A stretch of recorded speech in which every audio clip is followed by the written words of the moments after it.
هبت رياح العاصفة هبت رياح العاصفة هبت رياح العاصفة على الأيادي الخاطفة هبت رياح العاصفة على الأيادي الخاطفة واقتلعت جذورها مع السيول الجارفة واقتلعت جذورها مع السيول الجارفة اليوم ويل من بغى اليوم ذل من طغى الحمد لله الذي نهى عن الفحشاء والمنكر وبالعدل والإحسان أمر وأشهد أن لا إله إلا الله إله الأولين والآخرين وأشهد أن محمدًا عبده ورسوله وصفيه من خلقه وخليله أما بعد أيها الإخوة والأخوات. Malheureusement, للأسف الشديد, et ici une fois de plus je le dis et je le redis encore une fois de plus, naam, je ne généralise pas, walakin ça existe malheureusement dans notre communauté. Des gens qui ne cessent de dire des paroles qui n'assument pas, je le dis de façon générale. Ils s'engagent et ils n'assument pas leur engagement. Ils donnent des promesses et ils n'assument pas leurs promesses.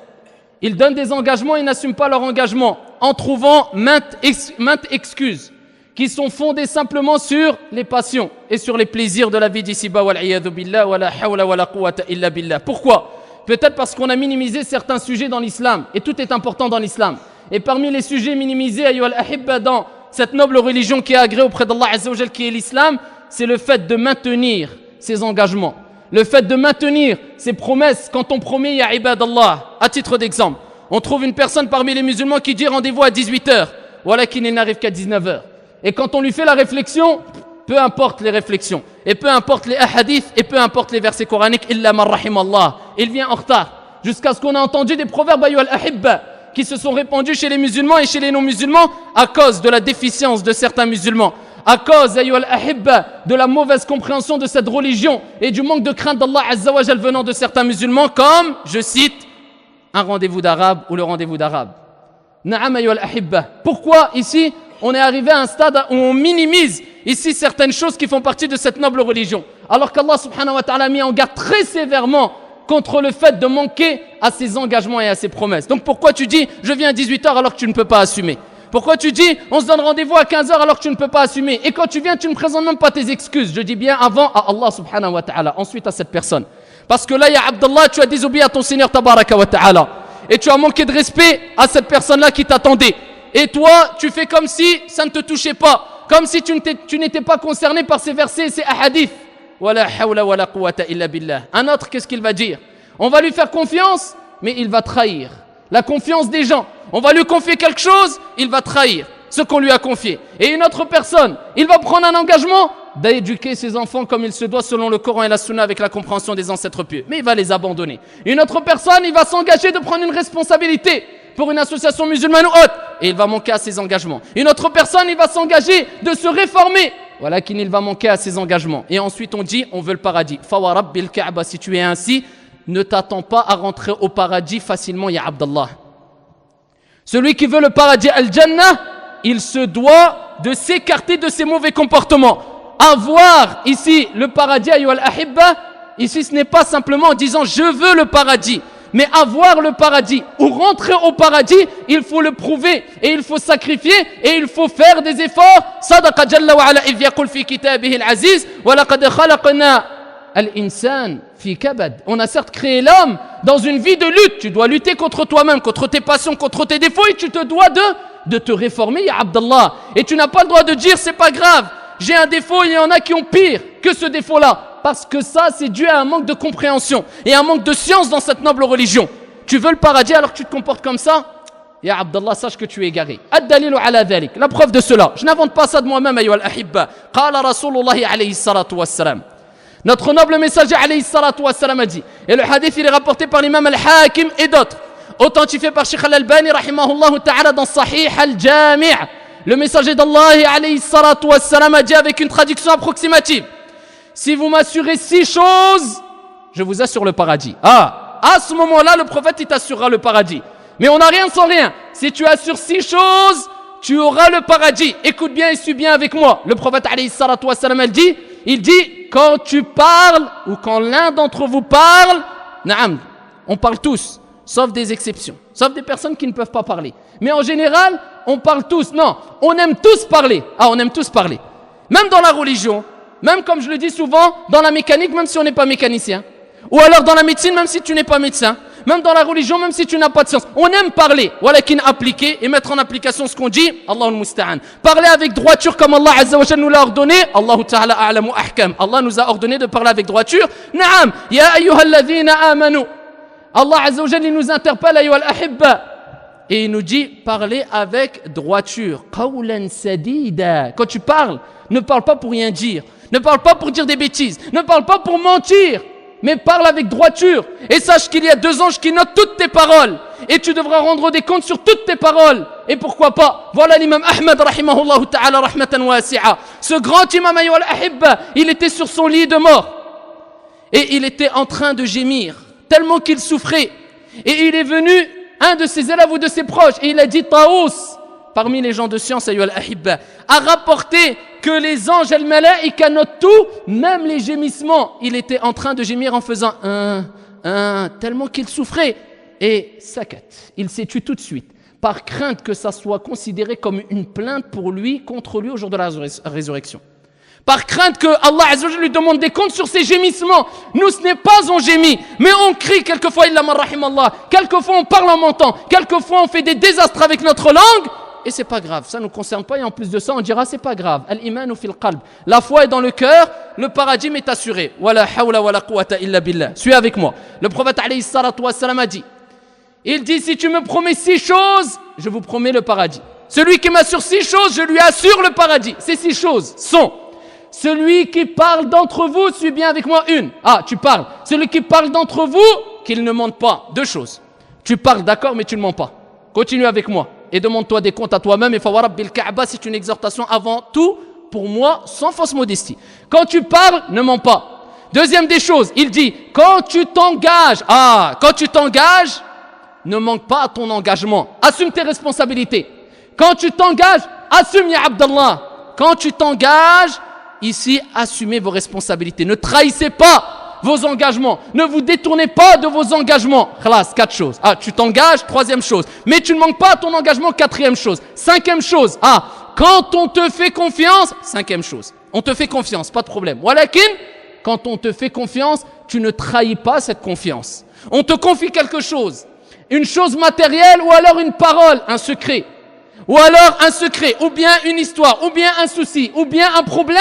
Ici, tu ne trahis pas cette confiance, et Abdallah, tu assumes et tu meurs avec.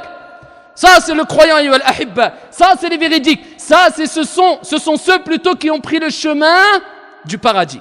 D'accord? Quand ils parlent, ils ne mentent pas. Alhamdulillah. Quand ils s'engagent, ils assument leur engagement. Et ici, quand on leur confie quelque chose, ils ne trahissent pas. Continue avec moi, ya Abdallah. Al-Aqs, l'inverse. Celui qui veut le paradis, il a la solution. C'est parmi les moyens pour entrer au paradis. C'est le prophète qui l'a dit. Allah Azza wa Jal, ayyuhal ahibba, a envoyé le prophète alayhi salatu wassalam comme lumière et comme miséricorde pour nous montrer le droit chemin, ayyuhal ahibba, et pour nous faciliter l'entrée au paradis. Le prophète, il t'a facilité l'entrée au paradis. Il te dit, voilà, tu assures ces 6 choses, le prophète, il t'assure le paradis par la permission d'Allah subhanahu wa ta'ala. Walakin, si tu te détournes de ces choses-là, tu t'es certes assuré l'enfer, wala hawla wala quwwata illa billah, si tu persistes dans cet égarement.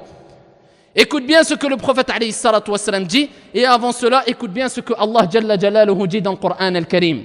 Là, on a parlé des véridiques, et là, on va parler des menteurs, ou dit, si tu veux, des hypocrites. Ah, l'inverse des véridiques. L'opposé des véridiques, ce sont les hypocrites. Qu'est-ce qu'Allah Azza wa Jalla dit sur les hypocrites? Innal munafiqina fi darkil asfali minan nar. Les hypocrites sont dans le degré le plus bas de l'enfer. Mais tu vas me dire, mais qu'est-ce que j'ai à voir, moi, avec un hypocrite? Quelqu'un qui est tombé dans la grande hypocrisie, je suis un musulman. Walillahi alhamd. Walakin, sache que tu peux avoir des critères de l'hypocrite. Et sache que tu peux tomber dans l'hypocrisie sans t'en rendre compte. La preuve de cela. Écoute ces 2 hadiths. Les 2 hadiths sont rapportés par l'imam al-Bukhari wa Muslim. Le premier hadith selon Abu Huraira radiyallahu ta'ala anhu wa arda. Et le deuxième hadith, il est rapporté par Abdullah ibn Amr ibn al-As radiyallahu anhuma. Dans le premier hadith rapporté par Al-Bukhari wa Muslim, le prophète alayhi salatu wassalam a rappelé que les critères de l'hypocrite sont de 3. Ah, on en a 3 dans la première version de Al-Bukhari wa Muslim selon Abu Huraira. Et dans la deuxième version de Al-Bukhari wa Muslim selon Amr ibn al-As radiyallahu anhuma, le prophète alayhi salatu wassalam en a rajouté 2 de nouveau et ça nous rend le compte ou ça remet le compte à 5. Donc dans la première version, le prophète en parle de 3. Et dans la deuxième version, quand il parle des critères de l'hypocrite, il en a rajouté 2. Et ici, on a un total de 5. Quels sont ces 5 critères de l'hypocrite, wal'iyadhu billah? Celui qui a réuni tous ces critères, comme le prophète a dit dans la deuxième version, certes, il est un parfait ou un pur hypocrite. An-nifaq ayyuhal ahibba. Combien de gens disent al-imanu fil qalb? Et ils minimisent certaines choses qui sont extrêmement importantes dans la religion. Et ensuite, on a la conscience tranquille. On rit, on s'amuse. Et quand on voit un mort devant nous, ou on pense à la mort, là on dit « Oh, j'ai peur de la mort ». Mais si tu as vraiment peur de la mort, sache que le plus intelligent, comme le prophète alayhi salatu wassalam a dit, c'est celui qui pense à la mort et qui se prépare à la mort. Ça, c'est l'intelligent. Sois intelligent et sois pas bête. Avoir la mort devant toi, des morts devant toi, et à dire j'ai peur de la mort simplement avec ta langue. Sois intelligent, prépare-toi pour la mort. Ça, c'est le vrai intelligent. Écoute bien, ya Abdallah, le prophète alayhi salatu wassalam a dit, les critères de l'hypocrite sont de 3 dans la première version, ensuite on va rajouter les 2 qui ont été apportés dans la deuxième version. Idha haddatha kadhab, quand il parle, il ment. Quand tu parles, tu dis la vérité ou pas? Est-ce que tu veux plus plaire aux gens ou qu'à Allah subhanahu wa ta'ala? Est-ce que tu as plus peur des gens que d'Allah azza wa jal? Quand il parle, il ment. Sache que ya Abdallah, si tu es parmi les véridiques, même si tu as peur de perdre une chose mondaine ou autre, sache que bi'idnillah azza wa jal, tu es sur la voie de bien et tu es sur la voie du paradis. La preuve de cela, le prophète a dit la véracité, le fait de dire la vérité, inna sidqa yahdi ila al-bir, mène vers le bien. Wa innal bir, et le bien, yahdi ila al-jannah, mène vers le paradis. Et le serviteur ne cesse de dire la vérité jusqu'à ce qu'Allah azza wa jalla l'inscrive parmi les véridiques. Ne t'inquiète pas.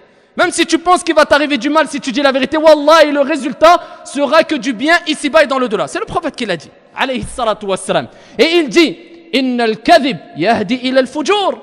Et ici le mensonge mène vers la débauche. Et la débauche mène vers l'enfer. Et le serviteur ne cesse de mentir jusqu'à ce qu'il soit inscrit auprès d'Allah azza wa jal kadhab, menteur. Wala hawla wala quwwata illa billah. Et ensuite on minimise ça. Idha haddatha kadhab. Est-ce que tu as un critère de l'hypocrite ou pas? Pose-toi la question. Continue avec moi. Le prophète alayhi salatu wassalam ensuite il dit wa idha wa'ada akhlaf. Ah, quand il s'engage, il manque à son engagement. Quand il promet, je te promets, je ferai ça. Je m'engage à faire ça. Je m'engage dans cette chose-là. Si c'était quelque chose, ayyuhal ahibba, qui n'avait pas d'importance, est-ce que vous croyez que le prophète alayhi salatu wassalam en aurait parlé aussi clairement et de façon aussi stricte et sévère? Si c'était quelque chose de pas important, le fait de manquer à ses engagements, wa idha wa'ada akhlaf, critère de l'hypocrite, wal iyadhu billah. Wa idha tumina khan, et quand on lui confie quelque chose, il trahit ce qu'on lui a confié. Et dans la deuxième version, on en a rajouté 2. Le prophète alayhi salam en a rajouté 2. Continuez avec moi. Le prophète alayhi salatu wassalam a dit wa idha ahada ghadar. Quand il signe un pacte, un traité, il rompt ce pacte.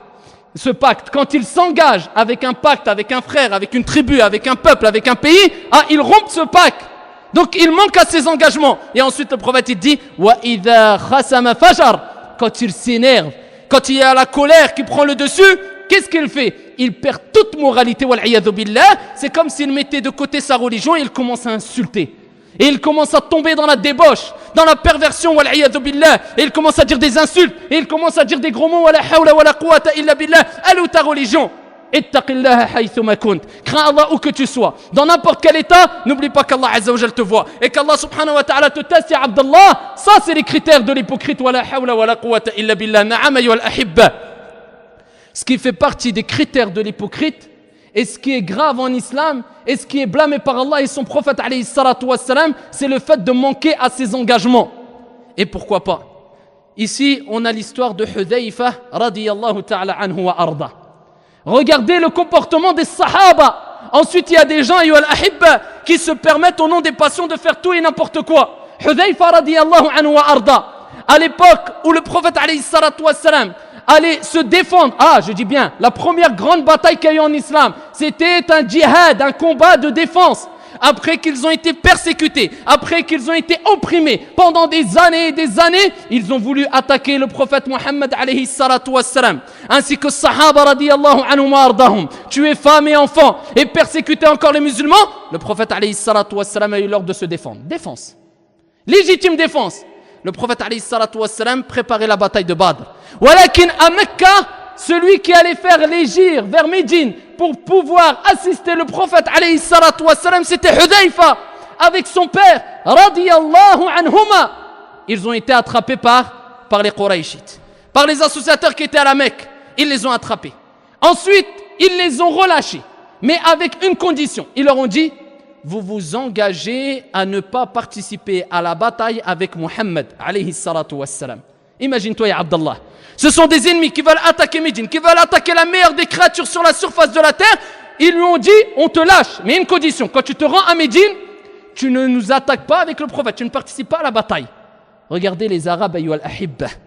Les Arabes, et tous les Arabes ne sont pas musulmans, et tous les musulmans ne sont pas Arabes. Walakin, je le dis, je le redis, le prophète était un Arabe. Et les Arabes, fawarab bil Kaaba, avant l'islam, ils avaient une parole. Et ils assumaient la parole alors qu'ils associaient à Allah Azza wa Jal. Ils donnaient des associés à Allah Azza wa Jal. Ils n'étaient pas musulmans. Et sans ça, wallah, une parole, c'était une parole. Quand ils s'engageaient, ils assumaient.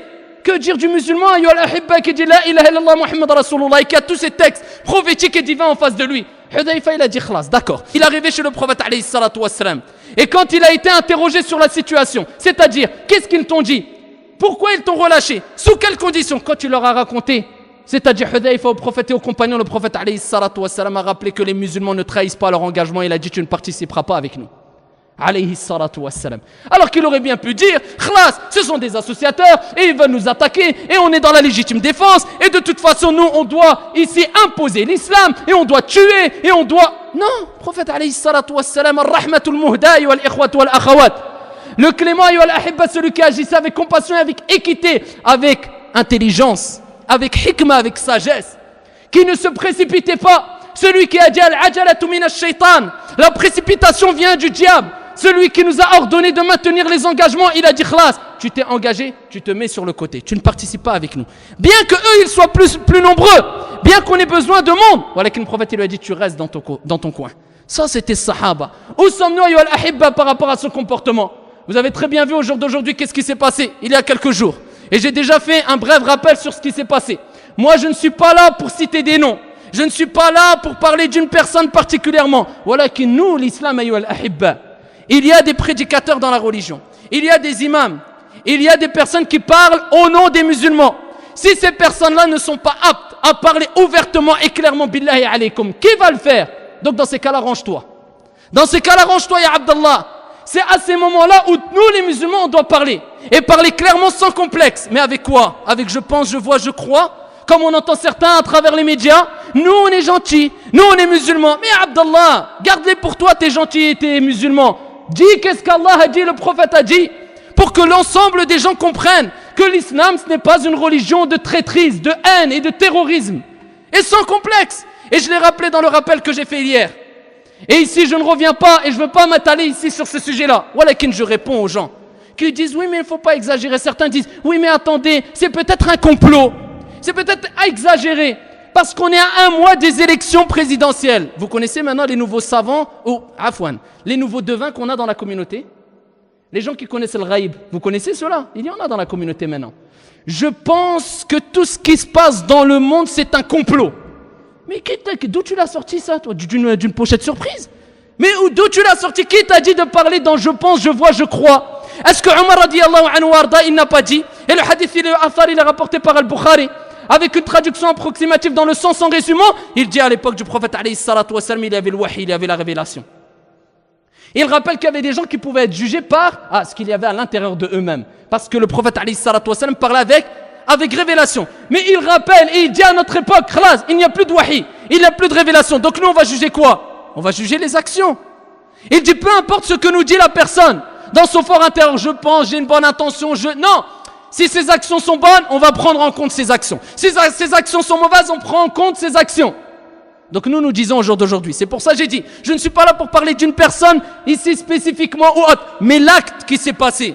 Fawarabbil Kaaba, il est condamnable par l'islam à travers les versets du Coran et à travers les hadiths authentiques du prophète alayhi salatu wassalam. Qui va dire le contraire? Le prophète alayhi salatu wassalam n'a-t-il pas dit? Et le hadith il est rapporté par Al-Bukhari. Man qatala mu'ahadan. Ça c'est un engagement, assume. Sinon tu feras partie des hypocrites. قل هل ننبئكم بالأخسرين أعمالا. Voulez-vous qu'on vous indique qui sont les plus grands perdants en œuvre? الذين ضل سعيهم في الحياة الدنيا, ceux dont leurs efforts dans la vie d'ici-bas s'est égaré. وهم يحسبون أنهم يحسنون صنعا, alors qu'ils pensent faire le bien. Ça suffit pas de dire j'ai une bonne intention. Elle est où l'action? Est-elle conforme à la législation? Est-elle conforme à ce que Allah et le prophète alayhi salatu wassalam ont dit? Non. Donc garde tes bonnes intentions pour toi, ya Abdallah. Nous on condamne l'acte, qu'il soit fait de par un complot ou dans tel endroit ou bien par une personne ou musulmane ou non musulmane. L'acte il est condamnable, un point c'est tout. Shi'ta am abayt, que tu le veuilles ou non. Sinon apporte tes preuves. Qul hatu burhanakum in kuntum sadiqin. Rentrer dans une école au nom de l'islam pour venger soi-disant des milliers d'enfants palestiniens qui se font tuer de façon injuste, tu vas tuer 3 enfants. C'est quoi le résultat? Ça va créer encore plus de tensions dans ces pays comme la Palestine, et ces tensions qui vont s'accumuler vont provoquer encore plus de morts innocentes d'un côté ou de l'autre. T'as voulu faire le bien, t'as fait le mal. 3 enfants et après 3 enfants, t'as tué 3 enfants, t'as gagné quoi? T'as gagné le fait que quoi? Il y a plus de tension. Le fait que l'image de l'islam soit salie peut-être pendant des années. Le fait que des gens soient persécutés dans des pays d'Europe ou musulmans. Le fait. Si on fait un compte rendu, Allah al-Musta'an. Donc nous disons, ayyuhal ahibba, l'islam c'est une religion d'engagement. Le prophète a dit celui qui tue, al-mu'ahid, c'est celui qui fait partie d'un peuple. Et le hadith est rapporté par Al-Bukhari. Celui qui fait partie d'un peuple qui est lié avec les musulmans d'un pacte, un pacte de sécurité, de sérénité, ya ibadallah, qu'ils vivent, comme il dit Ibn Hajar al-Asqalani, rahimahullah ta'ala, wa ghayru min ahli al-ilm, dans un pays musulman ou non musulman. Khalas, toi, tu vis avec lui, dans l'endroit où tu vis, il ne te déclare pas la guerre, tu ne déclares pas la guerre, tu n'as pas le droit d'importer les problèmes. Tu n'as pas le droit de suivre ici tes passions. On l'a dit, on l'a répété. Allah Azza wa Jal dit dans le Coran, si Allah avait voulu guider l'ensemble des gens, il l'aurait fait. Est-ce que Allah subhanahu wa ta'ala t'a imposé d'imposer aux gens? Ou toi, inna alayka illa al-balagh, kama qala subhanahu wa ta'ala. Il ne t'incombe que de transmettre. Comment? Ud'u ila sabili rabbika bil hikmah wal maw'izati al-hasana wajadilhum billati hiya ahsan. Ça c'est tes paroles ou c'est les paroles d'Allah Azza wa Jal qui prennent le dessus? C'est les paroles d'Allah. Allah il dit appelle dans le sentier de ton Seigneur avec sagesse et bonne exhortation et parle avec eux de la meilleure des façons. Attends. Toi tu vas nous dire oui d'accord, ça c'est une oppression, on est d'accord. Mais pourquoi vous ne parlez pas de ce qui se passe en Palestine? Pourquoi vous ne parlez pas de ce qui se passe en Syrie? Mais tu crois que nous on a peur de la vérité? Mais est-ce qu'on n'en a pas parlé? J'ai fait toute une conférence sur la Palestine, si vous saviez. Est-ce qu'on a parlé de l'oppression qui était en Palestine et qui vient des deux côtés? Est-ce qu'on a peur de dire qu'il y a des enfants et des femmes qui sont tués injustement en Palestine? Fawarabbil Kaaba, on n'a pas peur de le dire, car même les non-musulmans le disent. Mais on dit qu'on est contre toute oppression envers les musulmans, envers les non-musulmans, pourquoi pas? Alors que le prophète il a interdit d'être injuste envers un chat, envers un chien. Alors qu'Allah a dit dans le Coran وَلَقَدْ كَرَّمْنَا بَنِي آدَمَ, on a certes honoré l'enfant d'Adam. Et pourquoi pas alors qu'Allah Azza wa Jalla a parlé de Ibadur Rahman, les serviteurs du miséricordieux, et il dit وَالَّذِينَ لَا يَقْتُلُونَ النَّفْسَ الَّتِي حَرَّمَ اللَّهُ. Les serviteurs du miséricordieux, ce sont ceux qui ne tuent pas une âme qu'Allah a rendue sacrée. L'effusion de sang, le prophète alayhi salatu wassalam a dit les premières affaires sur lesquelles les gens rendront des comptes entre eux Yawm al-Qiyamah, au jour de la résurrection, ça portera sur quoi? Ad-dam, l'effusion de sang. Est-ce que tu crois que c'est une mince affaire de tuer des gens et de dire oui, il y a des oppressions qui sont faites en Palestine, qui sont faites en Syrie, qui sont faites envers les musulmans, mais il faut le dire quand les oppressions sont faites envers les non-musulmans. Et on ne généralise pas et on n'exporte pas les problèmes. Si demain il y a un non-musulman qui va se lever et il va prendre un musulman, il va le battre à mort et il va le jeter dans un caniveau, on va se lever, on va dire ouais c'est le djihad, c'est la guerre, on va tuer tous les non-musulmans. Mais d'où t'as sorti ça ya Abdallah? Wallahu la yuhibbul fasad. Allah il n'aime pas le désordre. Fawarabbil Kaaba, ça c'est que du désordre. Le prophète alayhi salatu wassalam, ar-rahmatul muhda, as-sadiqul masduq. Regardez Abdallah comment il a réagi dans le pacte d'Al-Hudaybiyah. Les compagnons sont venus sans armes, en voulant la paix, alors qu'ils étaient opprimés, juste pour faire Al-Umrah, le petit pèlerinage. On les a arrêtés. Et on leur a dit, vous voulez la guerre, vous voulez vous battre. Ils ont envoyé des émissaires. Ils ont dit, tous les émissaires, non, ils ne veulent pas la guerre. Ils n'ont même pas d'armes. Wallah, ils veulent rien du tout, ils veulent simplement faire l'Umrah, le petit pèlerinage. Et injustement, alors qu'ils ont fait des jours et des jours de marche, ils leur ont dit, vous faites demi-tour et ici vous ne participerez pas à la bataille, plutôt Afwan, à la Umrah, ici cette année-là. Qu'est-ce qu'ils ont dit? Ils ont dit, il n'y a pas, on va aller quand même, on est dans nos droits et on va combattre. Non, khalas. Ils ont dit, on ne fera pas cette année-là. Bien plus que cela, ils ont cité, ou plutôt écrit le grand pacte très connu, le pacte d'Al-Hudaybiyah. Dedans, qu'est-ce qu'il y avait? La meilleure des créatures sur la surface de la terre, qui avait le soutien et l'aide d'Allah Azza wa Jal directement. Il aurait pu dire quoi? Khalas, on a la vérité. On a Allah Azza wa Jal qui m'envoie Jibril alayhi salam. Nous, on va avoir peur d'eux. Ici, ils ont cité un pacte. Et quand ils ont commencé, et quand ils ont écrit, et parmi eux des compagnons, ici ont écrit du messager d'Allah, Muhammad alayhi salatu wa salam. Là ils ont arrêté. Attends. Si on savait que c'était un messager d'Allah, on ne l'aurait pas combattu. Tire ça. Dis Muhammad, fils de Abdullah. Le prophète, il a dit laisse. Omar, ça y est, il n'en pouvait plus. Il dit mais on ne va pas accepter. Le prophète, il dit laisse. Al-ajalatu min ash-shaytan. Regardez, la précipitation vient du diable. Laisse, c'est pas grave. Et regardez toute l'injustice qu'il y avait dans ce pacte venant du camp ennemi. Qu'est-ce qu'ils ont dit? S'il y a une personne qui prend la fuite de Mecca pour vouloir embrasser l'islam et te rejoindre, tu dois t'engager, l'engagement, tu dois t'engager à nous le ramener. Mais par contre, s'il y a quelqu'un d'entre nous qui veut te laisser t'abandonner, toi et ta religion, il veut venir vers nous, tu dois le laisser partir. Est-ce qu'il y a une injustice ici ou pas? Naam. Est-ce qu'il y a un manque d'équité? Oui, le prophète, qu'est-ce qu'il a dit? C'est pas grave, faites-le. Khalas, à la fin il dit, bon avec tout ça, on rajoute. Cette année vous ne faites pas l'Umrah, demi-tour. Des jours et des jours de marche. Les gens ils disent, non, mon frère, il faut venger nos frères et nous on est... Masha'Allah, il va juste à l'Hajj, il reste 2 heures à l'aéroport, il est en train de devenir fou. Oh mon frère, ça fait 2 heures qu'on attend. Alors va lui dire d'attendre 10 jours. Non, va lui dire de faire marche arrière 14 jours dans le désert sous le soleil de plomb en rentrant chez toi alors que tu étais parti pour faire l'Umrah. Machi, il va devenir fou. Il va exploser. Et toi, tu es en train de dire, non, suis pas tes passions, ya Abdallah. Le prophète, alayhi salatu wassalam, il a dit, on fait demi-tour, pas grave. Walakin, en contrepartie, leur on dit quoi? Nous, on signe un traité de paix pendant une 10aine d'années. Vous pouvez faire ad-da'wa comme vous voulez, et on signe un traité de paix, et l'année d'après, vous revenez. Le prophète, il a vu la porte de da'wa s'ouvrir, il a compris. Khalas. On va faire da'wa avec le lisan, avec la langue. Et ici, on va propager l'islam avec douceur et sagesse. C'est ce qui nous importe, c'est le plus important. Non, des gens, ils suivent leur passion, ils ferment la porte à da'wa. Quelle compréhension dans la religion, ayyuhal ahibba. Ça, c'est des gens qui ont un manque de compréhension. Peu importe qui fait l'acte. Et toi, t'es pas un devin, ou t'es pas un sahar, ou tu travailles pas avec les djinns. Et même si tu le faisais, sache que personne ne connaît le ghaib, illahu illallah azza wa jal. Pour dire et rentrer dans des délires. Mais c'est un complot. C'est peut-être 30 jours avant les élections. C'est peut-être... Mais qui t'a dit de rentrer? Nous, on condamne l'acte, peu importe qui l'a fait. Et nous, on juge ce qui est apparent. Maintenant, ici, on n'est pas là pour vouloir critiquer ou vouloir de... Non, classe. Nous, on critique l'acte, un point, c'est tout. Tu n'as pas le droit de rentrer dans des délires. Regarde, je vois, chacun a le droit de penser ce qu'il veut. D'accord? Et que quelquefois, on exagère sur l'islam et on ne généralise pas. C'est une réalité. La semaine dernière, j'ai fait tout un sermon sur ça. Sur les médias qui exagèrent quelquefois sur les musulmans et qui veulent généraliser. Est-ce qu'on a répondu à eux? Non, on a répondu sans complexe. Walakin, il y a un juste milieu à adopter, ayyuhal ahibba. C'est pour ça que nous disons ça fait pas partie de l'islam. Et ça, ici, ayyuhal ahibba, celui qui va à l'encontre de ça, qui sache qu'il a un critère de l'hypocrite, parce qu'il a manqué à un engagement. Il s'est engagé à respecter les habitants qui vivent avec lui dans ce pays qui est un pays non musulman. Et même si les non musulmans vivent dans un pays musulman où l'État a accepté de les accueillir, tu n'as pas le droit de leur porter atteinte, ya Abdallah. C'est al-mu'ahid. Ou bien dans certains cas, al-dhimmi. Ou bien dans certains... Mais si tu n'as pas de science, pourquoi tu te précipites, ya Abdallah? Donc nous disons, ayyuhal ahibba, avoir un critère de l'hypocrite, c'est quelque chose d'extrêmement grave.